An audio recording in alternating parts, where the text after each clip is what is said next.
Kamusta ka ba bilang ama sa kanila nung bata sila? Bilang ama, napakalaki din na maging isa ka ring ina sa kanila.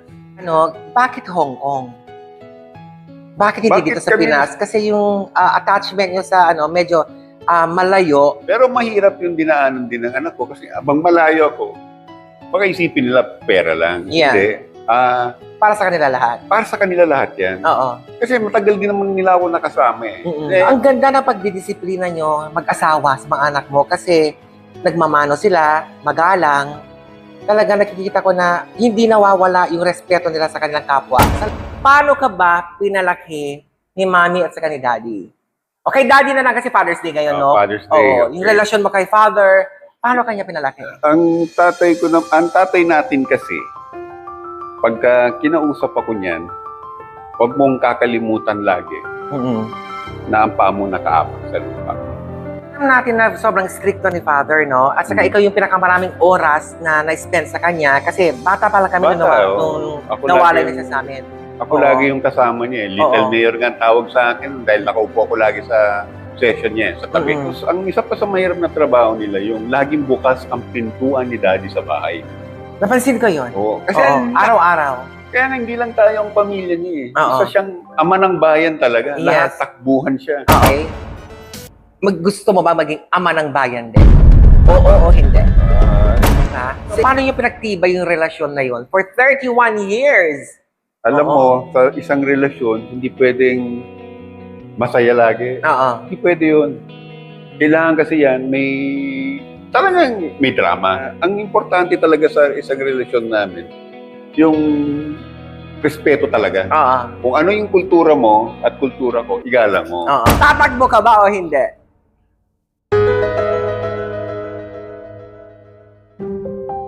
Respeto. Kasi kung marunong ka respetuhin ang sarili mong pamilya, ganun ka din sa tao. Paano mo itrato ang mga yan? Kasi respeto importante.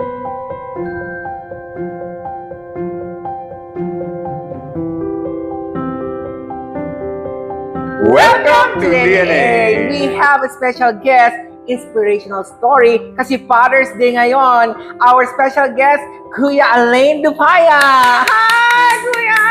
Mag-iisa. Happy Father's Day to you! Salamat, tol. Oo, diretsahan tayo kayo, Kuya, ha? O sige, anong tanong mo? Okay, Kuya, bilang ama na meron kang 4 na children, okay, kamusta pagpapalaki mo sa kanila, do alam mo naman na dun ka halos nagtrabaho sa ibang bansa? Napakahirap, tol. Oo, okay? 4? Mahirap ang palaki ng 4. Lalo, iba-iba ang ugali. Iba-iba yung humor. Iba-iba rin yung emotion. Oo. Everything, iba-ibang karakter yan. Hindi madali. Kasi, Kuya, dito sila nag-aral. Wala naman nag-aral abroad eh. Diba? So, lahat sila dito sa Pilipinas. Paano yung oras mo bilang ama sa kanila? Ay, yung oras, ano yan? Pag tuwing bumabalik ako rito, yan yung una kong ginagawa, kakain tayo sa labas. Oh, okay. So, ilabas mo sila. Anong gusto nyong gawin? Ang kadalasan, lalo ngayon, yung pickleball, yan ko sila niyayaya. Yes, oo. Kasi yan yung pinaka-exercise ko rito. So, yan din yung minsan tennis. Tennis din kami. So, may quality time talaga. Oo, yung kahit isang oras lang yan, Oo. malaking bagay yan eh. Yung attachment mo kasi sa kanila eh. Lalo yung treatment, barkada. Oh. Ganon. Oo, ganon yung ko. Kasi nga kahit bata yan, kailangan mag-lumebel ka sa edad niya. Okay. Kamusta ka ba bilang ama sa kanila nung bata sila noon, ngayon may 2 graduate ka na? Di ba? So, kamusta ka bilang ama sa papalaki sa kanila? Ngayon, yung 2 nakatapos na, nagtrabaho na. So, as a father, Bilang ama, napakalaki din na maging isa ka ring ina sa kanila.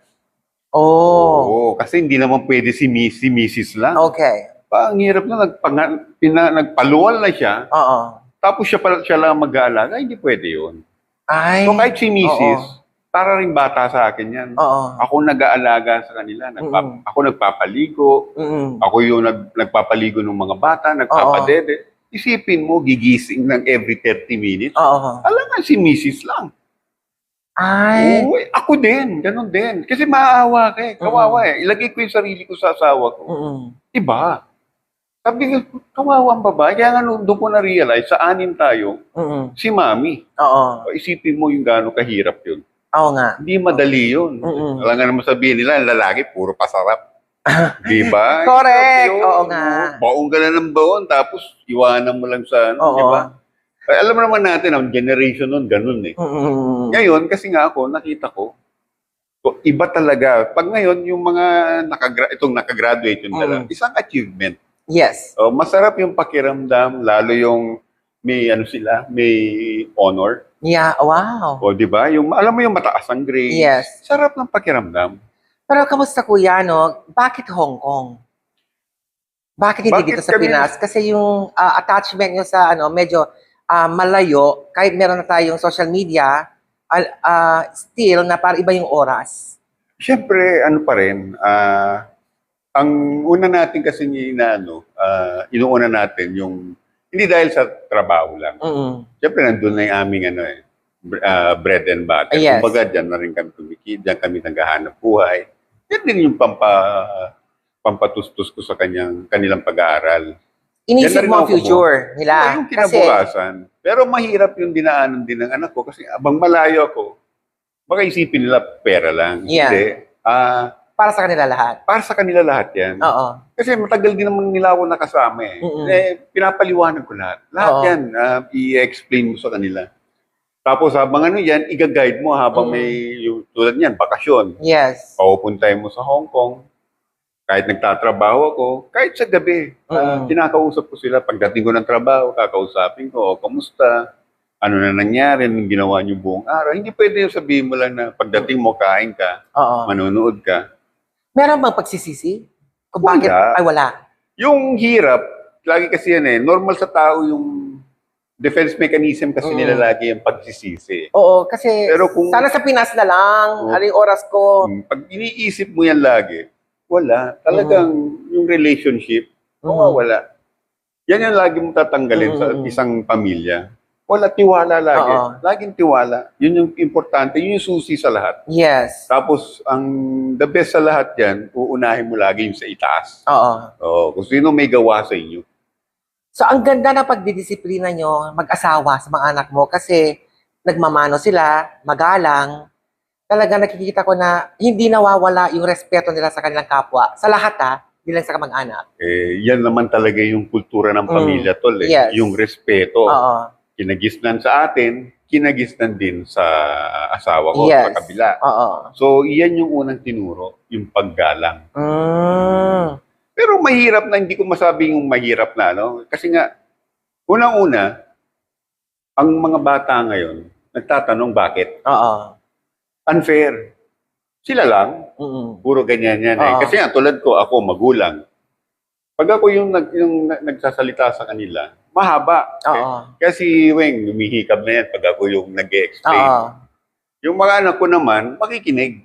Oo. Alam nila, siyempre yung boredom and everything. Oo. Pero magkakaroon sila ng realization. Kasi nga, pag hindi ko bibigyan ng senaryo na nangyari sa akin, hindi nila maiintindihan. Oh, okay. Laging inuuna ko yung example. Tulad sana, yung paano ko pinalaki ng nanay ko, ng tatay ko, paano ko maharap sa tao. Ganon din. Ito, tanong ko kuya.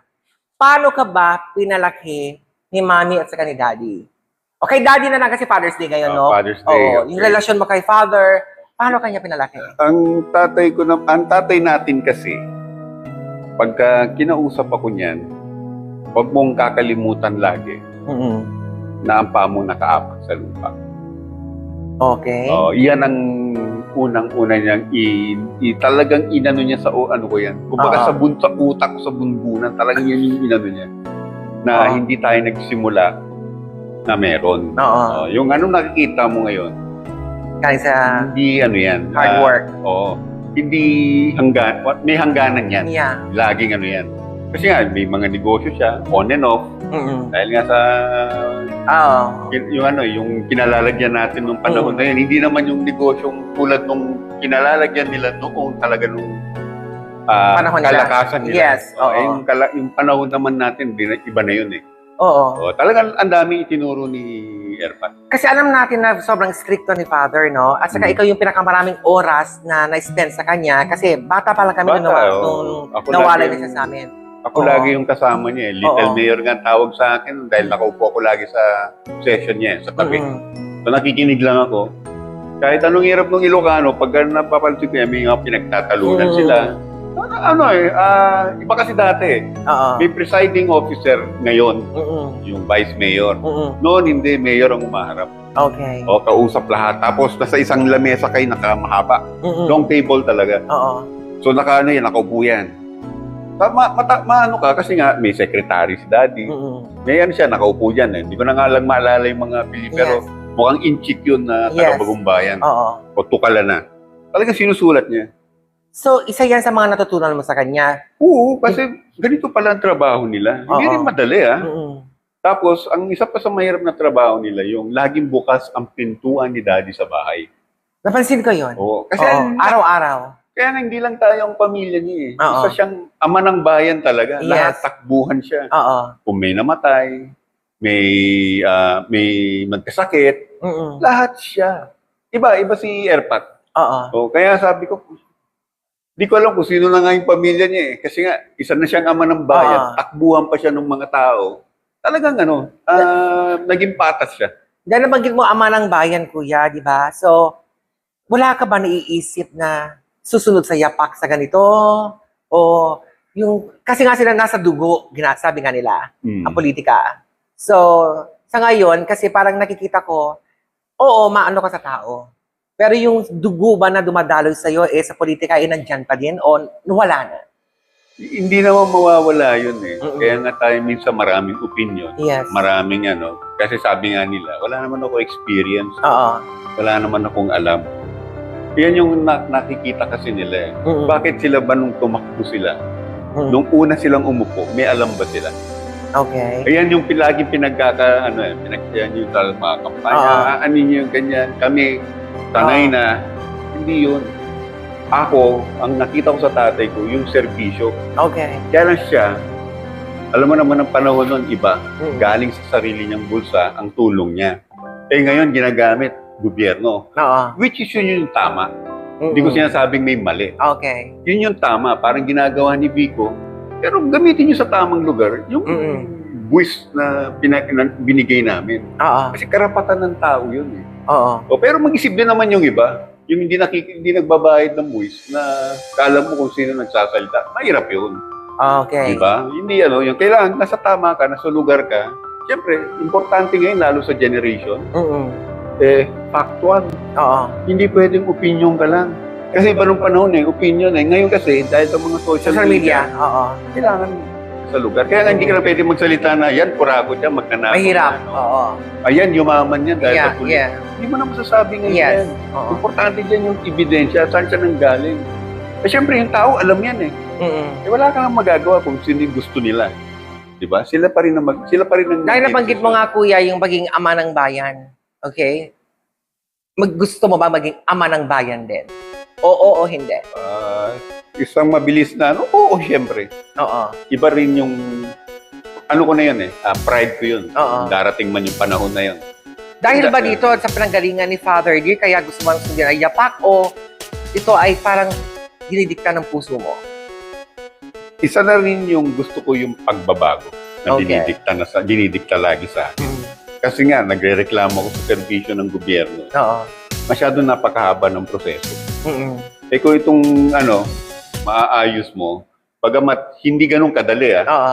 kasi may pagdadaanan ka isi-session nyo to Parang Congress din yan, dadaan dito, aaprubahin nito, gusto ba nila, pipirmahan ba nito ng mayor. Ako, ididikta ko yung dapat mangyari na para sa tao. Yun naman yung para sa akin lang. So hindi naman lahat you're not pareho. closing your doors, ganon. Hindi pwede. Hindi Pero ang tanong, kuya, di ba, pabor ba ang pamilya mo, yung mga kids mo din? Kasi alam mo naman, sa abroad ka nag-work, and then pag pinasok mo yung mundo ng politika, pagiging ama ng bayan, so yung oras mo sa kanila, lalong, alam mo yung may distansya, kasi nga, magiging ama ka na ng bayan. Yun ang dating kasi, Oo. Malalaki na sila Alam na nila yung tama at mali para sa akin. Siyempre gusto nila kung ano rin yung saan ako masaya. Oo. Pero nandiyan yung gabay din nila sa Mm. akin. Kasi ginagabayan ko din sila eh. Oo. Kumbaga, kung ano man ang gusto nila, pinag-uusapan, gagabayan mo. Laging ganun eh. So, ganun din sa kanila. Kung ano yung ano nila, nandiyan yung suporta. Oo. Siyempre, hindi madali yan. Oo. Diba? Hindi naman ano yan eh. Siyempre, kung lalo kung kinilala mong mga kalaban, hindi madali yan. Oo. Malalaki yan. Oo. Pero kung darating, ang tao magdidesisyon, yun madali. Yun ang madali. Oo. Pero pag ang tao ayaw pagbabago, hindi mo makikita yun. Tanong ko, kuya, di ba? So, ikaw ang panganay. So, hindi ka ginawang junior at ako ang ginawang junior. Meron ka bang parang, natawa tuloy ako, no? Kasi parang hindi ko pa imagine ako yung junior, no? Meron ka ba naisip na bakit ako hindi ginawa? Bakit yung kapatid ko bang Becky? Hindi naman. Wala sa isipan ko na kung ano man yung ano na yun, desisyon na yun. Siguro kasi nga, yun yung ano eh. Ako meron. Oo. Kasi yung desisyon na kunyari, bakit alay ng pangalan ko, may dahilan eh. Bigayan ni Ninang Elsie saka ni Ninang Jules. Okay. Sila nagpangalan. Si Auntie Elsie kasi, ang paborito niya artista si Alain. Alain Delon. So yun ang ano. Sila Si Mami naman, kasi alam mo naman, ano yan, religyosa, si Richard, saka si St. Anthony. Si Anthony yata, dahil sa June yata. So hindi ko alam yung mga ano na yan. Si Mami magaling dyan pagdating sa mga ano niya, sa faith, ano niya, kapisado niya yan. Kaya nandun na buo yung pangalan ko. Ano ba role ng junior? Di ba? Hindi ko ba maano yung role ng junior? Normally kasi, di ba? Pag sinabi nilang junior, kasi yan yung, yan nila nare-reflect yung itsura mo ng bata. Tapos yung ano nga nila, pagkamacho ng mga magulang natin. Yes. So doon nila nakita sa iyo yun. Machismo, gano'n? Kasi ganda ng mga braso mo nun, tol eh. Yeah! Oh my God! Kasi nga lang nakita kong ganun, tol. Akika Thompson ako noon, swimmer, kaya, Si Alexis, hindi. Ako, wala, payat ako eh. Kasi nga, di ba, may tama akong pinanganak ako. Ayun, bangga sa awa ng Diyos. Sa pagiging ama mo, kuya, no, ano yung natutunan mo kay Father Dear? Sa pagiging, paano kanya hinubog sa pagdisiplina na na-apply mo ngayon sa mga anak mo? At sa asawa mo rin bilang asawa? Respeto. Okay. Sa tatay kasi si Mami pagka-religious niya. Yun yung dapat matakot ka. Yan naman kay Erman. Pero kay Erpat, respeto. Kasi kung marunong ka respetuhin ang sarili mong pamilya, ganun ka din sa tao. Okay. Yan din yan eh. Paano yan? Paano mo itrato mga yan? Ganun din ang ano mo sa kanila, sa ibang tao. Kasi respeto importante. Kaya ang pamumuliti ka, tol, hindi biro yan. Uunahin mo ang tao. Hindi ka nga pwede magnegosyo eh. Diba? Yung ibang ano dyan, nagne-negosyo eh. So, hindi ko alam yung mga ano. Wala naman tayong ano. Pero alam naman natin yan eh, na bawal sa isang mayor magkaroon ng ibang trabaho. Huwag kang tumakbo kung yan ang ano. Kaya nga, sabihin mo ako tatakbo, yan ang focus. Diba? Ang isang malaking problema dyan, tol. Tumanggap ba ako ng sweldo nun? Hindi eh. Kaya ko ba'y pagpatuloy yun? Wala akong trabaho. Paano ko susustentuhan ng pamilya? So maraming ano dyan, option. Kaya nga, bukas ang loob ko hanggat yung tao, disidido. Yes. Kumbaga sila mag-ano sa akin. Bakit ba ako binoto? To represent the people. Yan yun. Yan yung tama. I-representa mo sila. Pero hindi yung makikinig ka sa kanila dahil ito gusto nila, dahil butante. Hindi, wag. Gawin mo yung dapat mong trabaho, mga resolusyon na kailangan madisiplina ang mga tao. Iba ngayon eh. Alam mo naman ang tao, iba na. Correct. Mabago tayo, kuya, no? Mahirap ba maging ama? Sa totoo lang. Kasi sa natin, kultura natin, pag sabi mo ama, siya yung haligi ng tahanan. Nanay kasi ay ilaw ng tahanan, di ba? So ngayon kasi na-apply na parang both sides. Kailangan. Tulungan, di ba? Kailangan both meron kayo. Kasi hindi pwedeng isa lang eh. Bakit ko sinabi yun? Paano kung kinuha na ako? Di ba? Paano yung yung nanay? Kaya kailangan pareho. Kung ako din, ganoon din ako sa mga anak ko. Kailangan pareho. Parehong ako ang ilaw, ako din ang haligi. So, iba na eh. Ba't kasi nung unang panahon, laging responsibilidad ng tatay, dali ng pamilya. Hindi. Ngayon, ibang-iba. Diba? Kaya ngayon, kailangan pamilya ka lang. Huwag ka na magano yung mga agrabyado pa. Di ba iba may mga Yes. pangit di ba? Wala namang to prove your your manly image. Hindi na. Ilang years na talaga. ba ang marriage mo kay Ate Weng? Ako, going 31 kami. 31. Magte-31 na. Sa 31 na yun, kuya, di ba? Parang uphill battle yan, ups and downs, ganun. So, paano nyo pinagtibay yung relasyon na yun? For 31 years! Alam mo, sa isang relasyon, hindi pwedeng masaya lagi. Oo. Hindi pwede yun. Kailangan kasi yan, talagang may drama. Oo. Kung ang Senado nga may drama, di ba? Ito, ganun din. May drama kayo. Kaaway kayo. Hindi kayo pwedeng, magkasundo ka agad. Ano yan? Ang importante talaga sa isang relasyon namin, yung respeto talaga. Kung ano yung kultura mo at kultura ko, igalang mo. Siyempre, hindi ko naman sasabihin sa'yo na itong pangit naming ugali. Makikita niya yun. Yes. Ako din, makikita ko yun. Oo. So, pagsasabihan ko siya, pagsasabihan niya ako. So, kailangan makinig sa isa't isa. Oh, yeah. Ang bawat away niyo, yung iyak ninyo, ang sarap ng pakiramdam. Lalo pag nagkaayusan kayo. Kasi hanggang pagtanda nyo, hindi mawawala ang pag-aaway. Normal na yan Lalo pagka, ito, pa-menopause ka na, adipose. Yes, Nandiyan na yung pagka-emosyon ng mga katanda. Hindi na mawawala yun. Yun ngayon yung kailangan ituro sa bata na pasensya. Intindihin nyo. Kasi hindi forever kayo bata. Yan yung pagkukulang Yan yung hindi ko nakita noon kina Ermat. Pero sa kanila, kay matanda, kay bata yan, igalang mo. Bastusin ka, igalang mo. Diba? Wala namang ibang Ano ba unang tinuro sa atin ng magulang natin? Lalo si Erpat. Huwag mong gawin ang masama para hindi ka gawan ng masama rin. Diba? Tama naman. Diba? Kaya nga yung pakikitungo, kailangan importante respeto. So, anong gusto mong matutunan ng mga anak mo sa'yo bilang ama? Sa akin, Kung magiging ama yung anak mong isa, and then kahit sa mga babae din. Sa akin, unang-una, takot sa Diyos. Yun ang una kong gusto nilang matutunan. Ayoko din naman na yung pinagdaanan ko pa. Ayoko na yun. Tama na yung Tapos, pangalawa, respeto. Importante yung respeto. Kahit kaaway mo, Yes. harapin mo. Hindi pwede yung hindi mo sila papansin. Hindi, kausapin mo. Kung makikita mo, mararamdaman mo naman yun Yes. Diba? Yun important, yun yung gusto. Kaya lang yun kasi ayaw ng mga bata yan. Hindi na gusto yan pag away-away.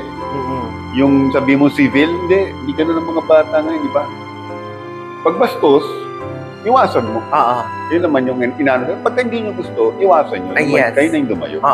Huwag nyo nang hintayin pa na bastusin kayo ulit. Kaya iwasan mo na lang. So, feeling ko, marami ka rin natutunan. Marami natutunan sa'yo si Ate Weng, marami ka rin natutunan sa kanya. Oo naman. Kaya humubog ng ganun katagal yung years yung relationship nyo. Diba? Oo. Ang susi kasi dyan, yung communication. Hindi pwedeng kailangan Bilang bilang asawa, o bilang ama ng mga anak mo, ano yung natutunan mo kay Ate Weng? Kay Weng, marami. Hindi ko naman sasabihin na na maayos din naman ako ng binata. May pagkabarumbado din ako. Kay Weng ko natutunan yung rumispeto ng babae. Siya kumbaga yung nagpatimo sa akin. Sa kanya ko natutunan yung isipin mo, pagbubuksan ko ng pinto. Ang dami ko natutunan sa kanya. Yung kailangan mong pag-iintindi mo sa mga sa pamilya. Yun ang isa pang niya. Kasi nga, si Weng, vocal yan pagdating sa akin. Kumbaga hindi yung vocal na tarakita. Hindi, siya yung taong walang filter, pero in a good way naman. In a good way, diba? Makinig ka, may punto. Kahit din naman ako may punto ako pag nagsalita ako sa kanya. So alam niya, kahit sabihin niya nga, ayaw ko ng pamumulit niya, ganyan. Hindi, makikinig siya. Inaano niya kasi, tinitingnan niya kung anong klaseng pagkatao. Iniintindi rin niya. So alam naman niya na may prinsipyo ako. Alam niya na by the standard din ako. Hindi pwedeng ganito, hindi. Pagbigyan mo yan, hindi. Alam na niya kagad. Hindi. Kung anong ginawa ko dito, ganito rin dito. Laging ganon. Wow! Ganyan ka pala bilang asawa at ama sa pamilya. Di ba? Basta isa pang natutunan ko dyan, yung hindi ako namamalo. Ay, okay. Oo, yung nga lang, ang hirap magpigil, siyempre, di ba? Mm-mm. Pag nagagalit ka, minsan Mm-mm. kailangan may palo, eh. Hindi. Natutunan ko malaking bagay yung kausapin mo lang. Oo. Huwag kang magagalit, huwag kang ano. Kasi siya yung nagko-control sa akin. Mm-mm. Ako din yung nagko-control sa kanya. Kumbaga, kung ako, abogado ko siya, Mm-mm. ako din ang abogado niya. Kasi ang bata, may tampuhan yan eh. Yes. Hindi mawawala yan, kahit naman sa atin. Di ba? Oo. Minsan, kay mami, minsan kay daddy. Oo. Hindi na mawawala yun eh. Pero, ni-explain nila. Mm-mm. Yun din yung nakita ko sa kanila. Yung explain ni mami, explain ni daddy. Oo. Kung ano yung nangyari. Tapos yun, kakausapin nila ako. Eh, yung magandang communication talaga tol. Pero Saka yung tiwala. Oo. Tanong ko sa iyo, no? As a father, do you play favorites? Yun ang mahirap kasi, hindi mawawala yun sa bata eh. Oo. Yung pakiramdam na yun. Yeah. Oo. Pero ang hindi nila nakikita kasi, tulad ko, ako bilang panganay, Mm-mm. kala ko, paborito kayo, pero hindi ko na isipin mo yung agwat ko, Oo. na 5 taon ko sila nakasama, tapos ito si baby lalabas, Oo. magiging siya yung pero hindi ko naisip, yung 5 taon na dinaanan ko. Yes. Di ba? Kaya hindi ko pwede sabing may favorite eh. Pareho eh. Oo. Diba? Pero sa pagdidisiplina, Sa mga anak mo. pwedeng nag-iiba siya dahil iba-iba ugali eh. Oo. Di ba? Hindi naman para pareho yan. May matigas ang ulo, may Mm-mm. mataas ang pride. Meron namang iba, yung kala niya, biro. Mm. Lahat eh. Kaya i-correct mo lahat yun. Okay. So, Kaya kabayan mo, hindi pwedeng at least pantay-pantay ang tingin mo sa kanila and yun ang pinamumukha mo na wala kang pinapanigan o basta tamang pagdidisiplina lang. Lahat yan. Kung niyakap mo yung isa, yayakapin ko lahat. Ang galing. Kung nag-I love you ako sa isa, I love you sa lahat. Oo. Hindi pwedeng isa lang. Walang hati. Oo. Oo. Kasi mararamdaman mo naman kung they feel bad. Ayan. Alam mo yan, yung may stress. Mararamdaman mo yan bilang Mm. magulang. Okay. So, anong mensahe mo ngayon sa mga anak mo as a father? Sa mga anak ko, basta importante yung kauna sa akin bilang ama, Mm-mm. manalig ka sa Diyos. Mm-mm. Hindi mo naman kailangan magdasal ng Our Father or what. Oo. Kung yun yung alam mo, gawin mo, pero makipag-usap ka. Mm-mm. Tapos pangalawa, yung respeto. Mm. Yun yung mahalaga sa akin, yung respeto. Pangatlo, basta masaya ka, gawin mo. Oo. Huwag mong pigilan yung sarili mo. Oo. Basta lahat, gawin mo sa tama. Kasi importante yung kaligayahan. Mm-mm. Kaya nga unahin mo ang Diyos, yung paggalang mo. Kasi bakit ko sinasabi ang paggalang? Isa yan sa mga paano tayo pinalaki, paano tayo hinubog ng magulang natin. Tapos yung pagiging masaya, siyempre, yun yung napakalaga na pinagdaanan ko sa buhay. Na kahit anong bagay yan, kahit naglilinis ka lang ng banyo, o naghuhugas ka lang ng pinggan, gawin mo maayos. Oo. Kasi masaya ka eh. Yan, kung hindi ka masaya, umalis ka. Hanapin mo ulit yung kaligayahan. Yun yung importante. So sa pamilya, yan din ako. Yan ang kaligayahan ko, yung mga anak ko. Mm-mm. Saka yung asawa ko. So hindi naman pwede para-pareho yan, yung pinagdadaanan nyo. Lahat mahirap. Yeah. So, syempre sa iyong minamahal na si Ate Weng, Father's Day, it's your day. Especially, ano mensahe mo sa iyong misis? Sa aking misis, basta wag lang siya magduda. Alam naman niya yun. Pagduda saan? Sa aking pagmamahal. Kahit nag-aaway, masungit ako. Wag lang siya magduda na meron akong iba, wala. Mm-mm. Yun lang yung ano ko sa kanya. Saka alam ko naman, tiwala rin siya sa akin. Mm-mm. Kasi di naman kami magpupundar ng ganito kung wala siyang tiwala, di ba? Oo. Kumbaga lahat ng pinagdaanan namin, lahat may yan. Yung anong tawag doon, may testing period lagi. Yes. Hindi naman pwede ang sasakyan, patatakboy mo agad, di ba? Siyempre, ite-test mo na yan.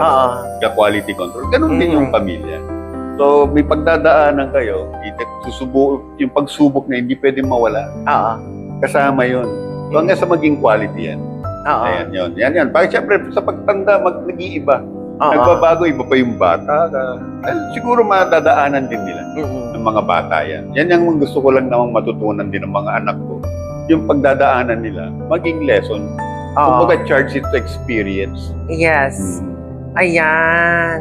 Ang ganda naman ng mensahe mo. Diba? Maganda ba talaga? Parang ang boring. And maraming salamat kuya ha. Sana sa next, ituturo mo naman ako sa iyong humble home. Kaya ng pamilya mo dito sa house niyo. Di ba? Oo.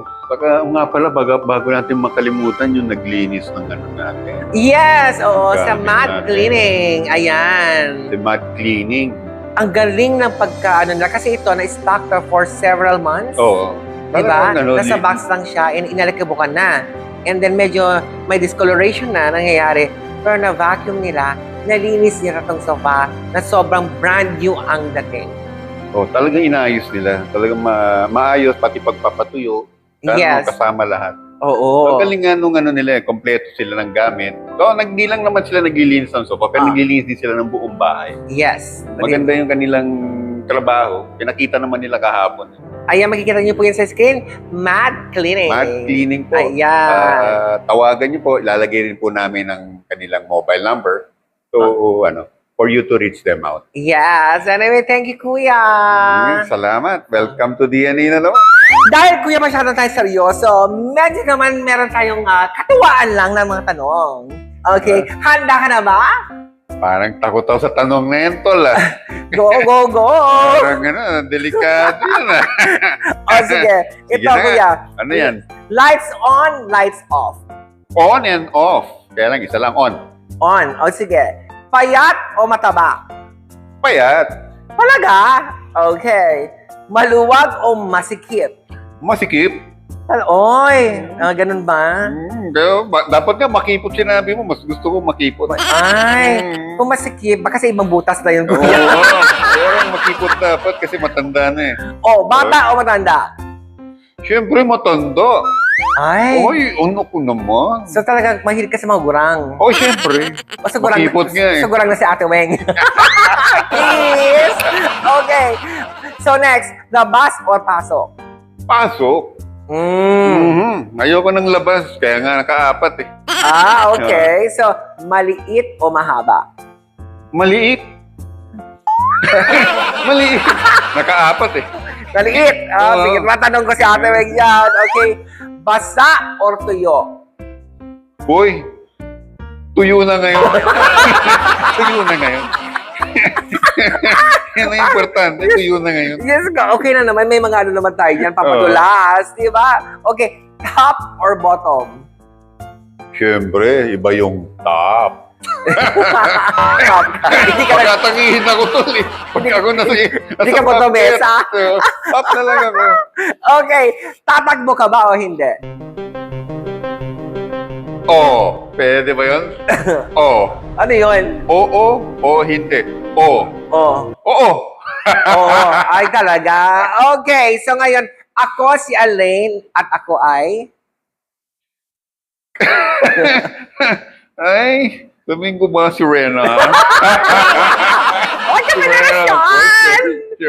Sige, seryoso. Okay. Ako si Elaine at ako ay... Rational. Just one word. Rational, one word lang. Oo. Ayoko naman ng sobrang sensible. Rational na lang para maganda Yes. pakinggan. Lalaki dating. Yeah, okay. Maraming salamat, Kuya, sa iyo pagbabalik. House tour naman tayo. Ayan. Ayan, mismo. So, yan ang susunod nating ano. Yes. Pag natumating na yung mga gamit namin, Oh. house tour tayo. Yes. Anyway, thank you so much for tuning in and we'll See you again soon. Okay. Pagsusuri ng buhay, mga kwento ng tagumpay. Tutok na sa DNA Channel, mga showbiz updates, never miss a thing. Inspirational stories, hatid namin sa'yo. Talk show vibes, samahan kami. Go, go, go! Tutok na sa DNA Channel, entertainment, inspiration, at talk show. Ang DNA Channel, katuwang sa kwento mo.